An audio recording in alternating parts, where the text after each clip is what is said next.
enregistré. Ouais. En théorie, j'ai pu mettre en marche le logiciel qui enregistre l'écran. Alors, mais Ah bon? oui, quand même démarre, s'il te plaît, Sophie, parce que c'est la première fois que je l'utilise. Recording in progress. Ok. Alors, voilà. Au cas où j'ai fait une gaffe, on sera sûr qu'on aura un enregistrement.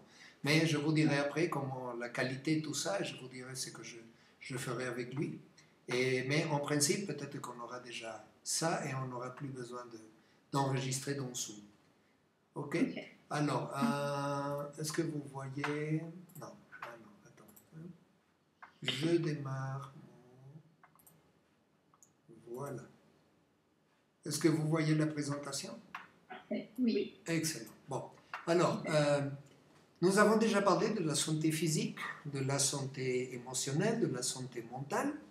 Maintenant, on va donner la troisième clé de la santé, qui est, on va dire, la santé spirituelle. Alors, pour ça, il faut introduire un nouveau concept. C'est ce qu'on appelle l'étincelle divine. Ce qu'il faut savoir, c'est la façon comme Kardec nous l'a expliqué, okay? Parce que ça, c'est vraiment très très profond. C'est plus profond que le mental. Mais on peut dire que d'une certaine façon, ce qui arrive, c'est dans tous les types de systèmes énergétiques qui existent dans le domaine, on va dire, le domaine quantique évidemment, mais même avant ça, depuis ce qu'on appelle la constante universelle qui est l'éther.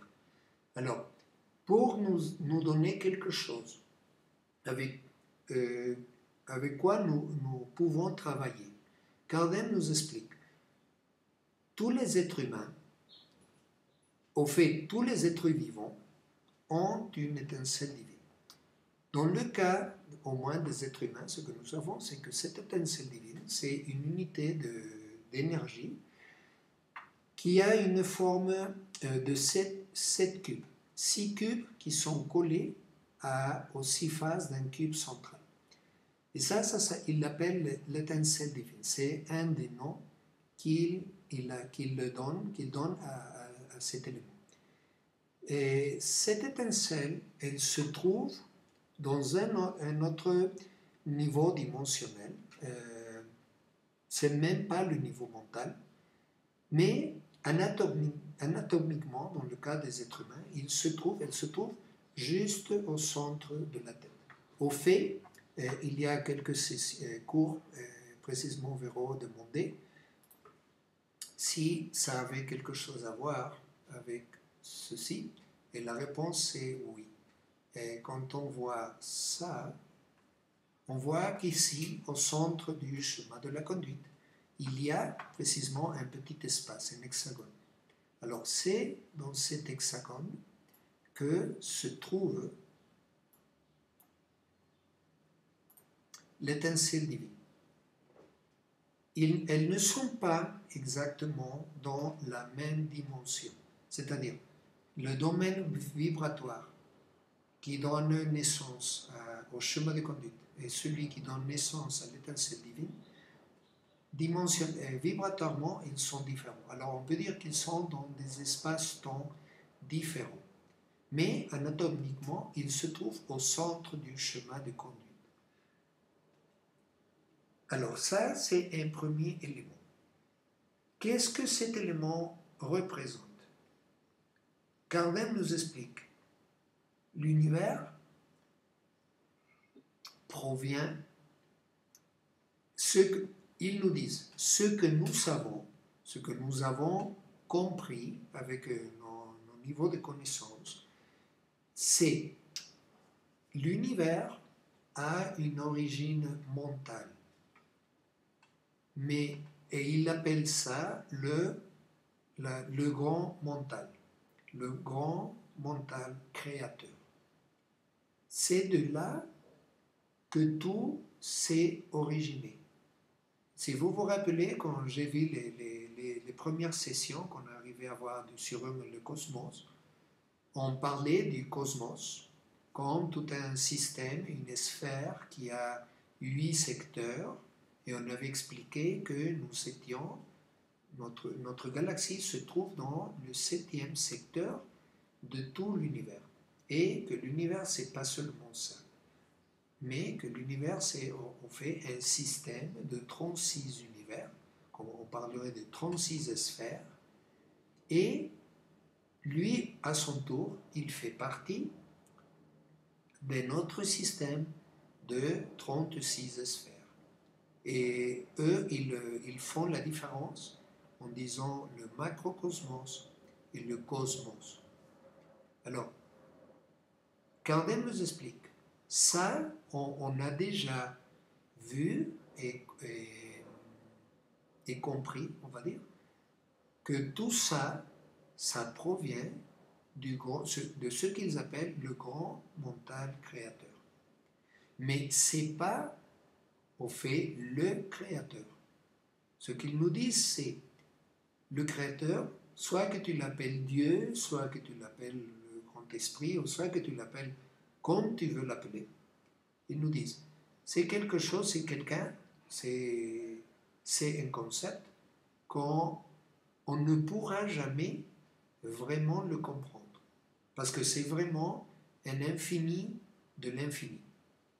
Mais ils nous disent, ce grand créateur, qu'on va parler, on va dire Dieu, à un certain moment, nous sommes capables, nous atteignons le niveau de pouvoir l'entendre, soit par voie vocale, soit d'une autre façon.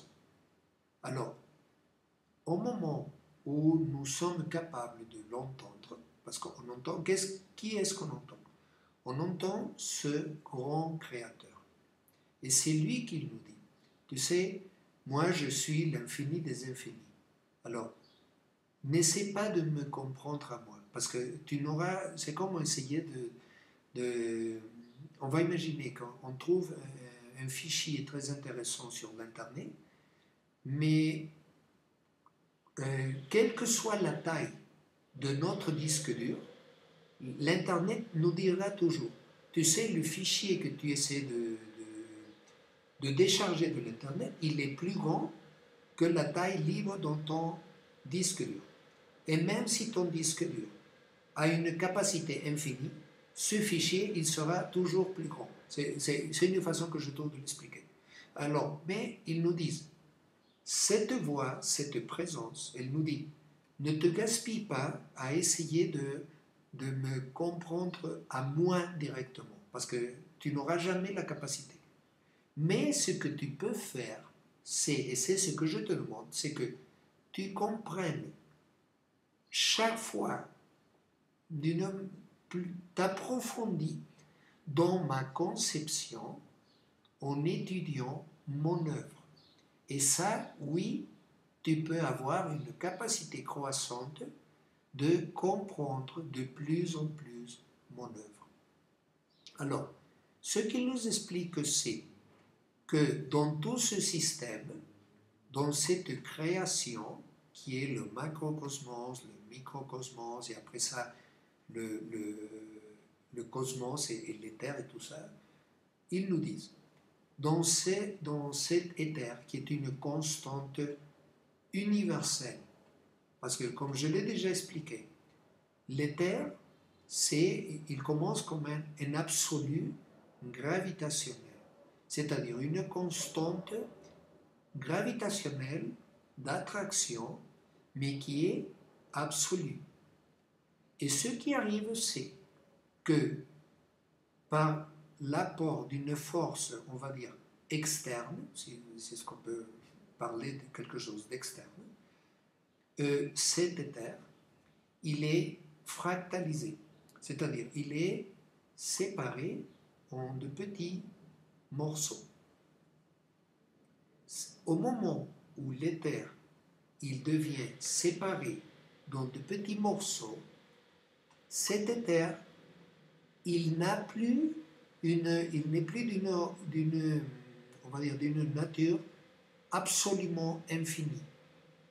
Il est d'une nature vraiment géante, mais elle n'est plus absolue. Et c'est à ce moment-là que commence ce qu'on appelle la partie quantique, c'est-à-dire quelque chose de quantisé, de mis en petites portions, d'une certaine mesure, d'une certaine façon. Et c'est là que commence à entrer toute la mécanique quantique, toutes les découvertes de Planck, et tous ces gens-là, et maintenant de Nassim, qui nous parle du Planck et tout ça, de les sphères de l'oscillateur de Planck et tout ça. Et au moins, on est en train encore de travailler avec des forces qui sont très très très grandes. Nassim parle facilement de 10 à la 99, 10 à la 122, etc. Ça, ce sont des chiffres vraiment géants. Pour un effet pratique, on peut dire ce sont des chiffres infinis, mais quand même, ils ne sont plus absolument infinis. Ce sont des chiffres très grands, mais maintenant, quand même, on a des chiffres sur lesquels travailler. Et avec ça, on peut commencer à, par exemple, comme Nassim, comme les mathématiciens, les physiciens, on a une façon de commencer à mettre des chiffres, des nombres, des numéros et surtout des équations qui nous permettent de décrire quelque chose. Qu'est-ce qui arrive là-dedans pour faire quelque chose d'utile à nous avec ça. Alors, Gardner nous explique, cette étincelle divine, même si on est en train de parler que le grand mental créateur a une nature infinie, il a la capacité de opérer, de travailler par ce qu'on appelle maintenant des lois fractales, c'est-à-dire ces lois du tout qui se trouvent dans le tout. Alors, Gardner nous explique, l'étincelle divine, c'est un élément qui est à niveau même pas, on pourrait dire, même pas quantique, c'est très très petit, c'est composé d'oscillateurs de Planck, mais l'important à savoir, c'est que toutes les propriétés qui sont ici, dans ce qu'on appelle cette étincelle divine, sont les propriétés qui sont présentes dans tout l'univers. Même voir les propriétés du grand créateur. Même non seulement du mental créateur, mais du créateur en lui. C'est une façon de nous dire, même si jamais tu vas arriver à me comprendre en totalité, c'est important que tu saches que tous les éléments, tous les attributs fonctionnels du grand mental créateur sont déjà en toi-même. Alors, quelque chose qui nous explique, c'est cette étincelle divine, comme elle obéit à des lois fractales, il produit un autre fractal qui se trouve tout autour de nous. Et ce fractal, il s'appelle le corps ou bien l'espace causal. C'est-à-dire c'est l'espace de nos causes. C'est un grand heptocube qui fait 3 mètres de côté. Chaque cube, ici, dans le corps causal, il fait 1 mètre de côté. Alors, nous sommes, la majorité des personnes, nous sommes complètement entourés par ce système de 7 cubes. Okay? Alors, ce qu'il nous dit, c'est, toi, tu es, on va dire, tu es un individu. Et l'étymologie même du nom nous le dit. Individu, on a l'idée de quelque chose, de quelqu'un, okay, de séparer. Mais si tu vois l'étymologie, individu, ça vient aussi du mot indivisible. Okay? Alors, c'est en même temps, tu es une portion, tu es une personnification, mais de quoi?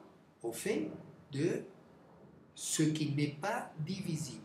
Parce qu'au fait, le grand créateur, il n'est pas divisible. C'est pour ça que les religions, les philosophies, l'ésotérisme nous parlent toujours en ces termes, que tout fait le tout, mais aussi le tout est toujours le tout. Et le tout se trouve toujours dans tous. Parce que lui, c'est une de ses constantes, c'est précisément cet éther, mais cet éther absolu, l'éther qui n'a pas encore été portionné. Alors c'est un grand tout, c'est un grand un. Alors, ce qu'il nous dit, c'est, toi tu représentes, on va dire, en même temps, ce tout, mais sans le savoir. Parce que tu es maintenant un individu, une manifestation individuelle de cet indivisible qui au fait est infini. Et par le même qu'il est infini, il est indivisible. C'est une force infinie et on ne peut pas la diviser. Mais un truc qu'il a fait, c'est se faire présent dans l'étincelle divine. Alors, il nous dit, chaque être vivant a une étincelle divine. Parce que chaque être vivant a été créé par ce grand créateur. Comment? Par le moyen du grand mental créateur. Alors, quel est l'objectif de ce corps causal? Là, ici, ce serait un corps causal qui est, on va dire, très pur. En réalité, il est plutôt comme ça. C'est un fractal, etc. C'est un système d'heptocubes qui, à son tour, il est constitué de plus d'heptocubes et de plus heptocubes et de plus heptocubes. Il y a tout un système. Alors, on peut penser, on peut concevoir un peu que le causal, c'est un système, évidemment, de type, il marche avec des lois mathématiques, des lois énergétiques au niveau quantique et subquantique, mais qui a cette propriété. Ce qui arrive dans son intérieur, il provoque des fractalisations. Mais aussi ce qu'il y a, c'est que pour maintenir ces fractalisations, il y a internement des interrelations ici. Alors, pour comprendre un peu plus, il nous explique. Le corps causal, il est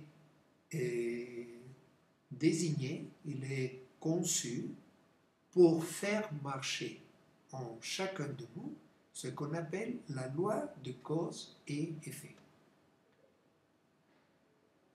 On fait ça l'objectif de l'espace causal.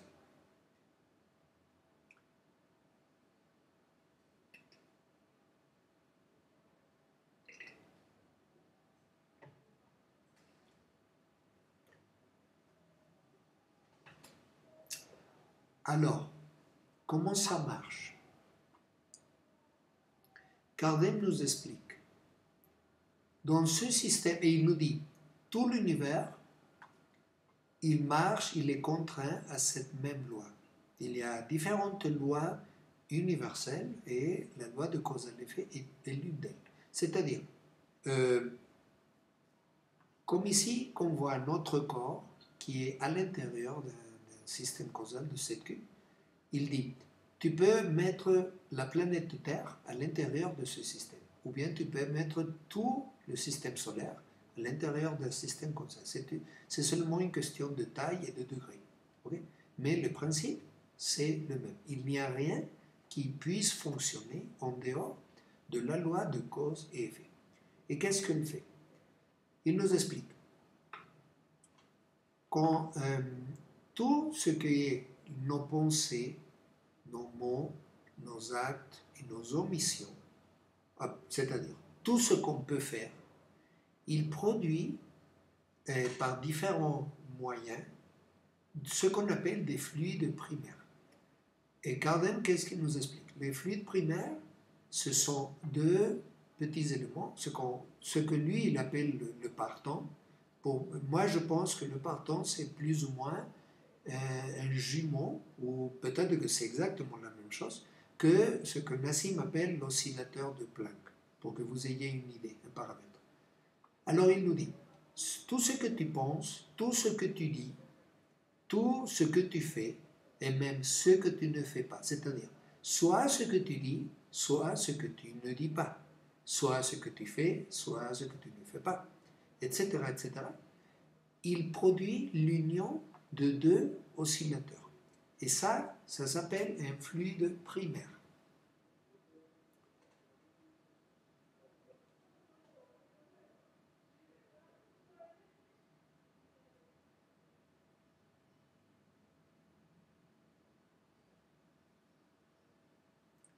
Ok? Après, on va dire, ça c'est tout ce qui est de ton intérieur vers l'extérieur. Ok? Et après, tout ce qui arrive à toi, on va dire de l'extérieur vers mon intérieur. Donnez-moi une minute s'il vous plaît, je viens de me rappeler quelque chose.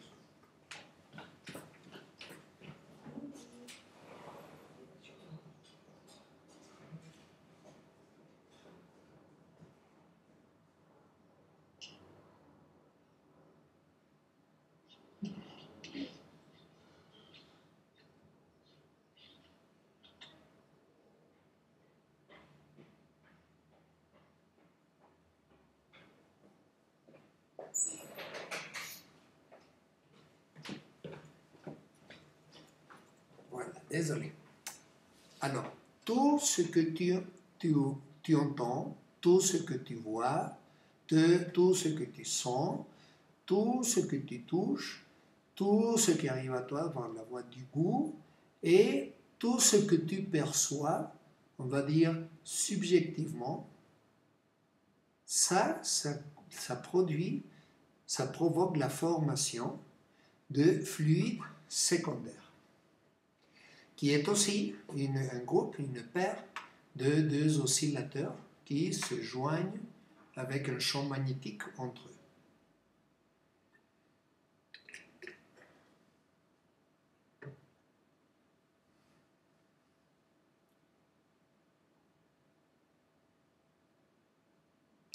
Alors, qu'est-ce qui va arriver?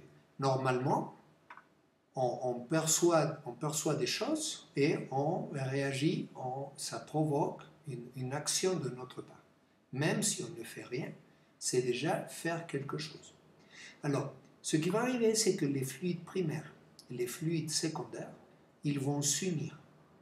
Ils vont former une nouvelle unité qui s'appelle une unité causale,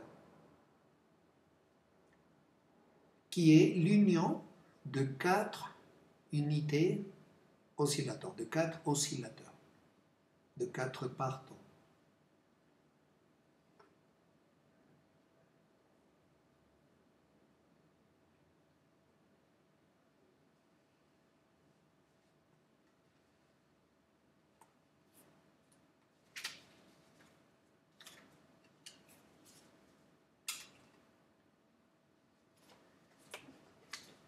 Ok, alors qu'est-ce qui va arriver?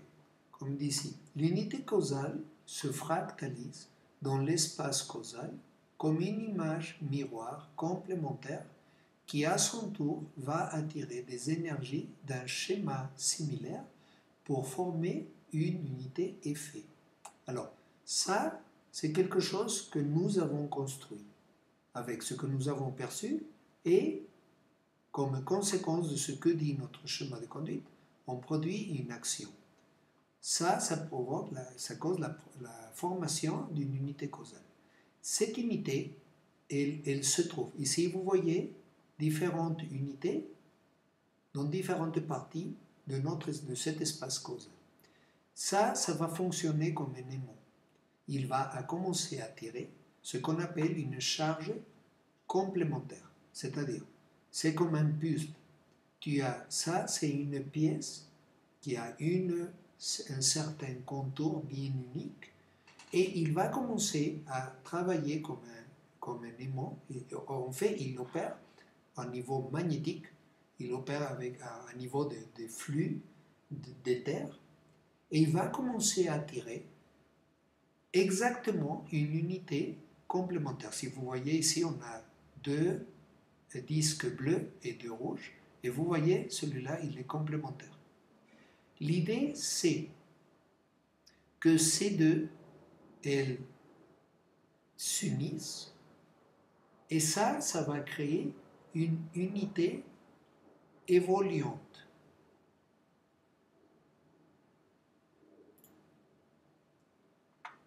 L'idée de créer une unité évoluante, Kardec nous explique, quand on trouve dans des conditions correctes, des conditions vibratoires dans l'éther correct, quand une unité causale formée par 4 oscillateurs s'unit à une unité effet aussi de 4 oscillateurs, ils vont s'unir, ça nous ferait 8 oscillateurs.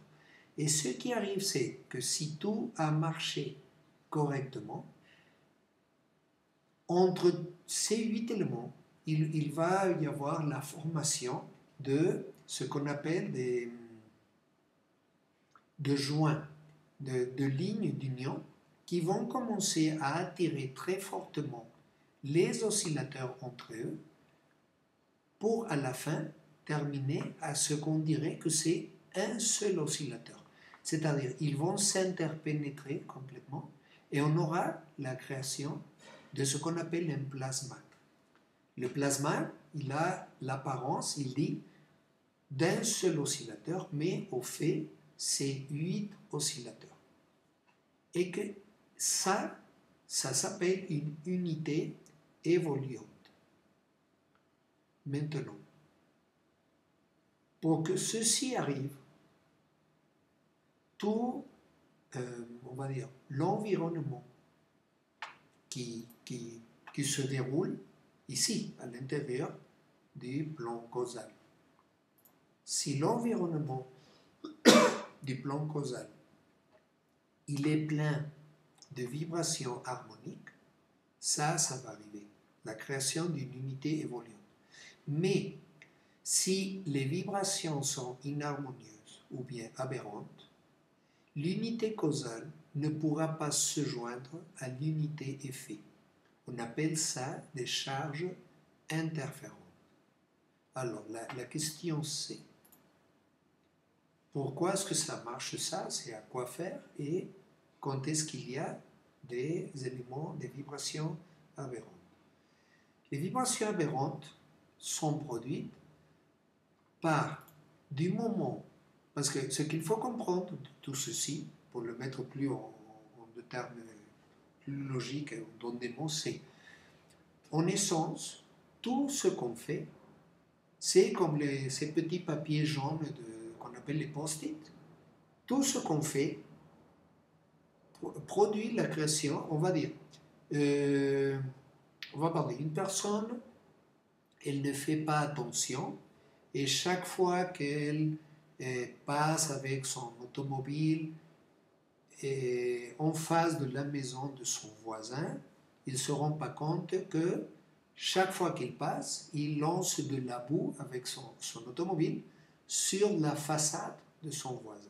Et il ne se rend pas compte que son voisin, il aime avoir sa façade très très propre. Alors il l'essuie tous les jours, le matin, et après quand il passe, il envoie de la boue dans la façade. Et il ne se rend pas compte. Et ce qu'il ne sait pas, c'est que quand son voisin sort, il se fâche beaucoup et il dit, ce gars, il a à nouveau lancé de la boue dans ma façade. Alors, ça, on peut le prendre comme un exemple. Quand il fait ça, qu'est-ce qu'il arrive? Il produit des fluides primaires parce qu'il est en train de passer avec sa voiture en face de la façade. Il voit, mais il ne fait aucune attention à qu'il est en train de causer ce problème. Alors il produit des fluides secondaires. Ce qu'il fait, c'est comme s'il écrivait une petite note, ce petit papier jaune, le post-it, mais le post-it, il ne va pas dire tu sais, aujourd'hui à 8 heures du matin, j'ai sali la façade de mon voisin. Ce qu'il va dire plutôt c'est, j'ai sali la façade de mon voisin, post-scriptum, j'ai besoin que quelqu'un me salisse ma façade à moi. Dans quelle mesure? Dans la même mesure que j'ai causé un problème à mon voisin. C'est-à-dire, si pour mon voisin, parce que peut-être pour moi, ça n'a aucune importance si ma façade elle est sale ou non, s'il a de la boue ou non. Mais le fait, c'est que pour quelque raison, pour mon voisin, pour lui, oui, c'est important avoir sa façade claire. Peut-être il y a des altérations dans ce schéma de conduite ou par n'importe quelle raison. Mais pour lui, c'est important. Alors lui, en particulier, il se fâche. Il devient intolérant avec son voisin. Okay? Alors, dans la mesure où c'est mon acte qui produit chez mon voisin ces réactions, c'est ce qui commence à être écrit dans mon petit post-it. Okay? Alors, peut-être que pour moi, ce qui est archi important, parce que c'est mon image publique, parce que je travaille dans une grande entreprise, parce que, etc., pour moi, c'est inadmissible que j'arrive à un meeting, avec une réunion avec un client, n'importe où, ou avec ma voiture toute sale. Et ma voiture doit être tout le temps impeccable. Alors, c'est comme ça que ça commence à marcher. La première chose à savoir, c'est, je commence à écrire des petits post-it qui disent, j'ai besoin qu'on salisse ma façade dans ces conditions, comme ça. Et qu'est-ce qui arrive? Moi, je suis tout le temps en train de recevoir, de faire des choses et de recevoir des stimulus à travers mes sens. Okay?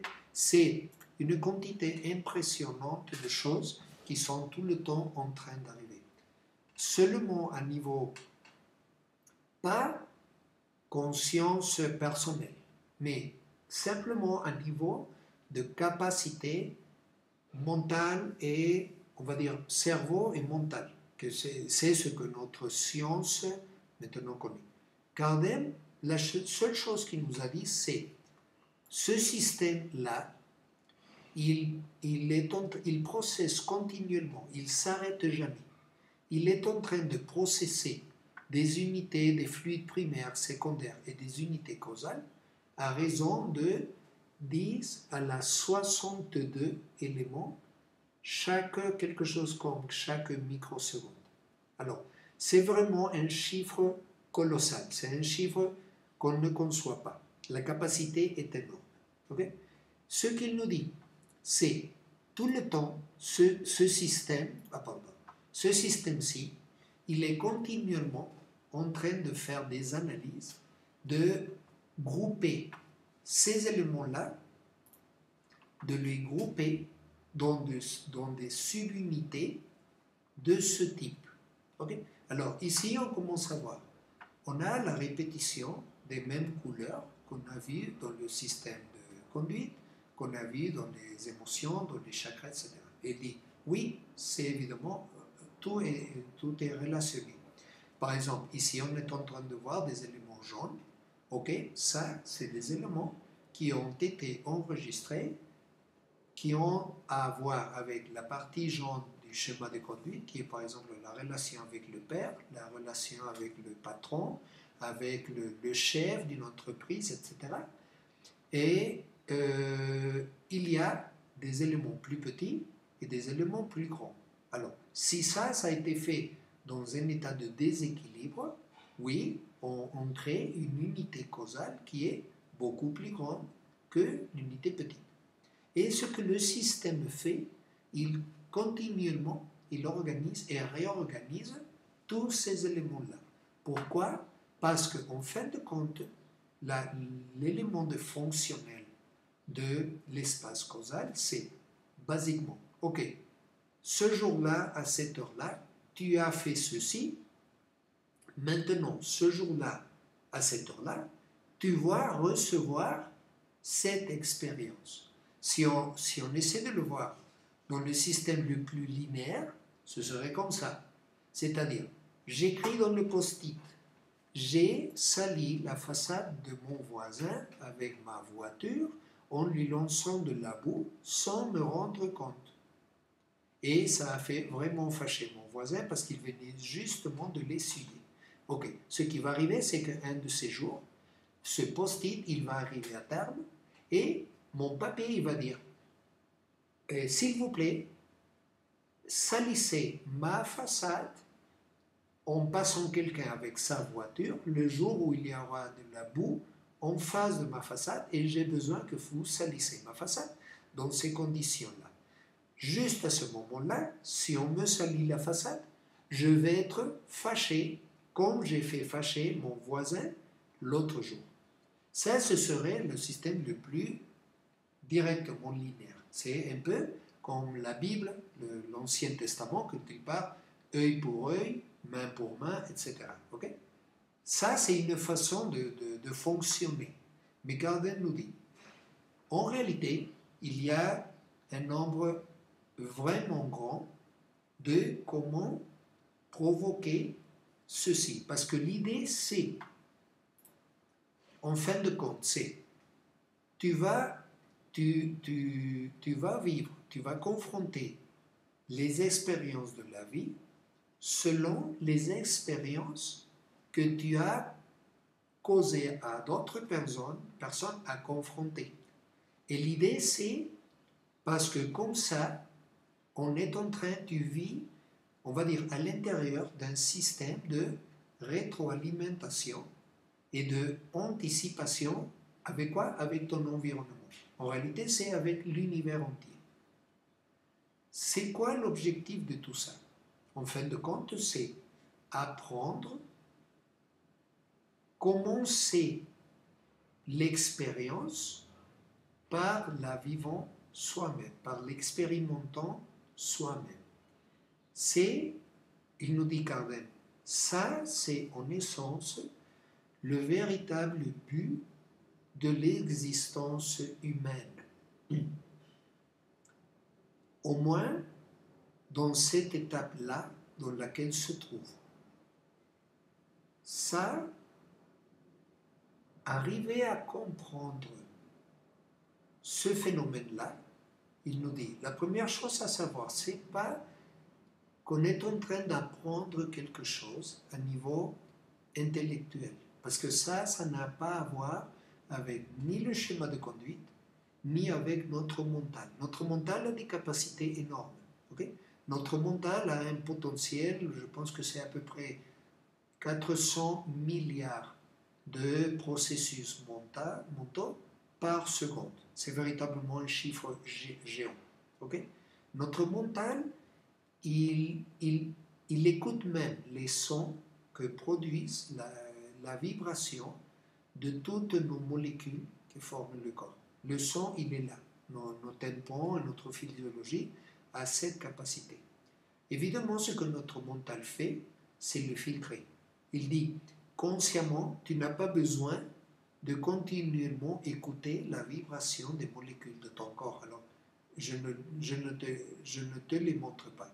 Tout ça, ce sont des informations que je range dans le domaine du subconscient de ton mental.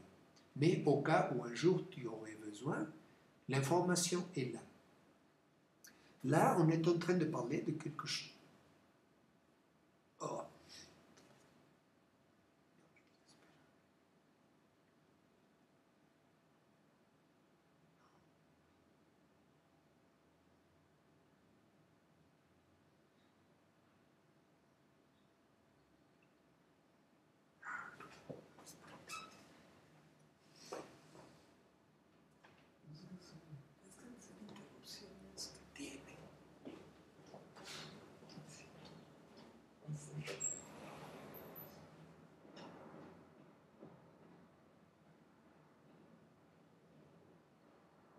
Recording in progress.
Ah, ça y est.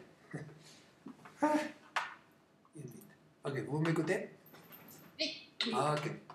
Alors, je ne sais pas dans quel moment l'interruption est arrivée, mais je disais, l'idée c'est la capacité de ce système, en fait, elle est infiniment plus grande que la capacité du mental. Pourquoi? Parce que l'idée de cet élément, de cette unité, c'est ouvrir en nous la conscience. Kardec parle de différents niveaux de conscience et aussi de différents degrés de conscience. Alors, quand on parle de niveau de conscience, Kardec, lui, ce qu'il nous parle, c'est être conscient de certaines choses. Et ça veut dire quoi être conscient? Ce n'est pas une connaissance intellectuelle. C'est pour beaucoup de gens, c'est ce qui est difficile à séparer. Parce qu'il dit, conscience, c'est la capacité de se rendre compte de certaines choses, de choses. Alors, c'est à quoi que dans ce niveau-là, c'est à quoi que comme humain de ce degré, on est en train de travailler. On est en train de travailler dans un niveau pour apprendre et acquérir un niveau de conscience très spécifique, qui est ce qu'on appelle le niveau de conscience de sentir. Sentir dans quel sens? Se rendre compte des conséquences de nos actes, n'importe quel acte. Même l'acte de ne rien faire, c'est déjà un acte. On dirait, c'est dans le sens un peu de savoir ce que nous faisons, ce que ça va provoquer dans les autres. Quelle sera la conséquence? Alors, il y a seulement, on va dire, quand tu produis l'unité causale et après l'unité effet, et ça normalement, l'idéal c'est que ça produise l'unité évoluante. L'unité évoluante, ce qu'elle va voir, c'est que Kardec nous dit, si ça arrive, l'unité évoluante, c'est une unité d'énergie qui est très lumineuse. On peut dire que c'est un point de lumière blanche qui va, premièrement, elle va arriver dans l'espace causal. Et en deuxième terme, par fractalisation, elle va arriver à l'étincelle divine. Dans quel sens est-ce que, ou quelle est la raison de tout ça? La raison, c'est qu'il nous dit, une fois que tu es en train de parler du domaine de la création, c'est-à-dire après que le grand mental créateur ait fait son œuvre, cet univers est d'une nature polaire. Il y a un système de polarité qui marche dans tout, absolument tous les niveaux. Depuis le plus petit qu'on puisse considérer, le plus petit élément qui existe, jusqu'au plus grand et infiniment grand élément, la nature de l'univers et de toute la création est une nature de dualité, de polarité.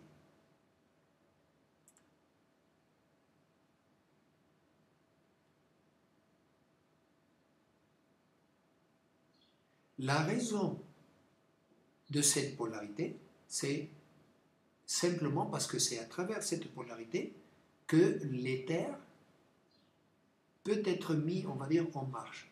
C'est-à-dire que l'éther va pouvoir se déplacer d'un point à l'autre et qu'il va pouvoir faire une rotation.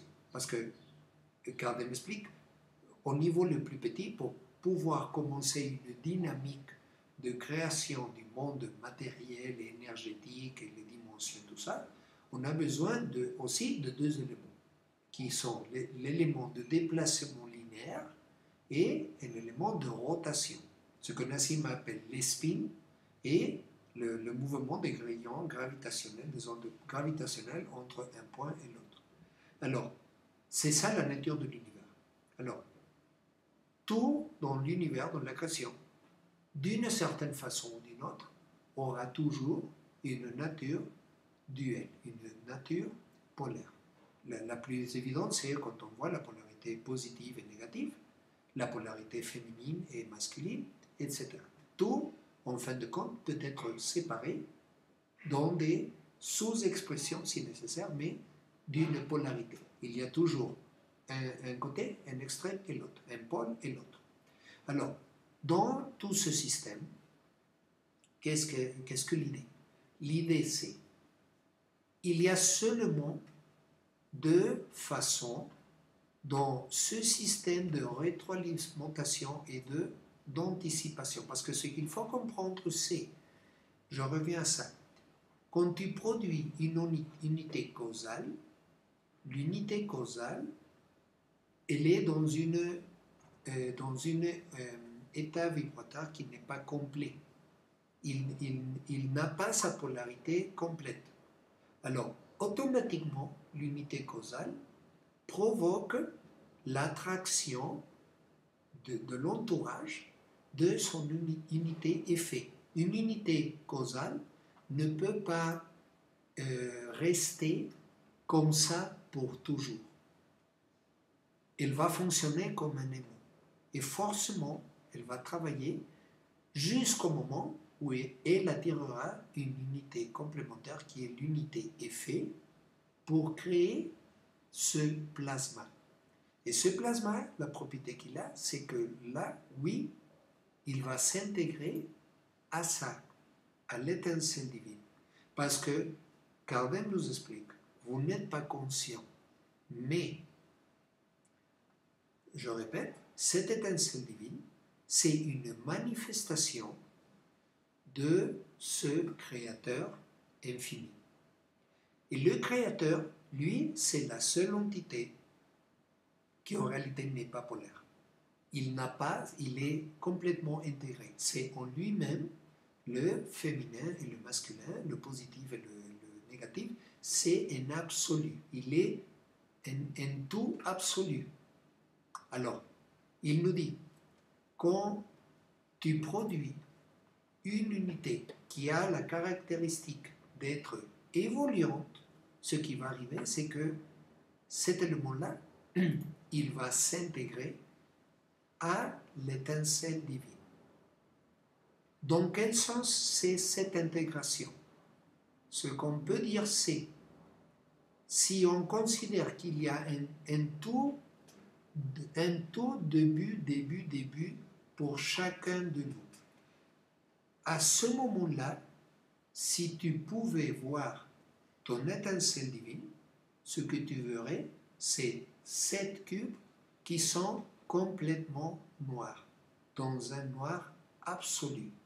Parce que Kardec nous dit, dans ces moments-là, l'éther, il n'a aucune organisation, il n'a pas de vibration. Alors c'est une espèce d'élément d'un noir absolu. Et ce qui arrive, c'est que au fur et à mesure que se produisent des unités évoluantes, l'unité évoluante, ce qu'elle fait, c'est elle tourne ce point noir dans un point de blanc, on va dire blanc absolu. Et il nous dit, ça s'appelle conscience. Dans notre niveau, c'est conscience de sentir. C'est-à-dire conscience de savoir, si je fais ça, c'est ça la conséquence. Et c'est pourquoi cet apprentissage. Parce qu'il nous dit, comme l'univers est essentiellement duel, il y a seulement deux types d'unités effets que tu puisses t'attirer. Dans quel sens? Soit l'unité effet, elle t'apporte du plaisir, et on verra après même de l'amour, soit elle t'apporte de la douleur. Et c'est de toutes les expériences qu'on peut subir, qu'on peut s'imaginer, en fin de compte, on peut les classifier seulement dans deux grands groupes. Pourquoi? Parce que, à nouveau, l'univers, il est duel. Alors, soit l'expérience, elle est de douleur, soit elle est de plaisir, de réjouissance. Alors, qu'est-ce qui arrive quand on a une expérience? Par exemple, le cas typique, au moins ici au Mexique, on dit à notre petit bébé, n'introduis pas les doigts de ta main dans la prise d'électricité. Et qu'est-ce que le bébé, qu'est-ce qu'on fait? Oh, il me dit que je ne touche pas, alors je vais toucher. Et qu'est-ce qu'on fait? On prend une décharge. Okay? Et ça, c'est pas agréable. C'est une expérience douloureuse. Qu'est-ce qui est arrivé? Que maintenant, pour la prochaine fois, on sait, oh, maintenant, je ne touche plus la prise d'électricité parce que ça fait mal. C'est ça le système de rétroalimentation. Okay? Alors ici, ce qui est en train d'arriver, c'est qu'on enregistre l'étincelle divine, notre propre étincelle divine, elle va au fur et à mesure que nous avons tout ce système qui est en train de marcher, qui est très dynamique, qui est super rapide, à fur et à mesure que je produis ça et j'attire ça et tout ça, ce que je commence à produire, c'est que les points qui sont noirs dans mon étincelle divine, ils commencent à devenir de la lumière. Okay? Et ça, c'est non seulement quelque chose qui m'est arrivé, mais c'est un enregistrement qui me reste pour toujours. Pourquoi? Parce que l'unité évoluante, elle n'est plus soumise à la loi de la polarité. Et c'est ça ce qu'on appelle une unité de conscience. Maintenant, je sais que je ne fais pas ça. Alors, qu'est-ce qui va arriver? Évidemment, l'espace causal, il est formé par beaucoup de sous-unités, comme on le montre ici, de plus petits systèmes de 7 cubes, d'heptocubes. Au fait, Kardec nous dit, ce système-là, il est conformé par 7 billions d'espaces plus petits. Chaque cube a à son tour 1 billion de petits espaces. Alors, quand au tout début de notre création, de notre conception, on va dire on est formé, on a 7 billions d'espaces de noir absolu. Il n'y a aucune conscience de ce qu'on fait. C'est-à-dire, on n'a aucune conscience de si je pense ceci, ou je fais ceci, ou je le fais comme ceci, quelle pourra être la conséquence? Si elle va être de plaisir, réjouissable, ou bien si elle va être douloureuse. Et au fur et à mesure qu'on avance, on commence à transformer ces points noirs en points de lumière. Et cette lumière, ça va former un système que Kardec nous dit, il fonctionne en temps réel. Il n'y a pas de délai à ce qu'il nous a dit. C'est-à-dire, à partir du moment où tu sais qu'il y a quelque chose que si tu l'as fait, elle te rapportera tôt ou tard une expérience de douleur, alors tu ne la fais pas. Alors, et par douleur, je veux dire tout les spectres de douleur. Ce n'est pas seulement une douleur physique, il y a aussi ce qu'on appelle la douleur émotionnelle, même la douleur spirituelle, tous les degrés de douleur. Alors si vous voyez évidemment, c'est un bon bout de boulot qu'on doit faire, parce que 7 billions d'éléments, ça voudrait dire 7 billions d'expériences à vivre. Et ici, il y a une autre contrainte qui apparaît, que j'avais déjà mentionnée. Si tout arrive entre l'unité causale et finalement l'attirance de l'unité évoluante, et tout arrive au milieu de vibrations harmoniques, alors tu fais en réalité l'unité évoluante. tu produis la formation d'un point de lumière. Mais s'il y a des vibrations aberrantes, qu'est-ce qui arrive? L'unité effet arrive, c'est-à-dire l'effet, c'est l'expérience physique que tu vas vivre. Par exemple, que quelqu'un vienne et me salisse la façade de ma maison. Okay? Mais comme je disais, pour moi, peut-être la façade de ma maison, ça m'est égal si elle est sale ou non. Mais pour moi, ma voiture, elle doit être limpide. Alors, ce qui va arriver, c'est que petit à petit, mon post-it va commencer à dire, bon, vous savez, pour moi, c'est un peu plus symbolique.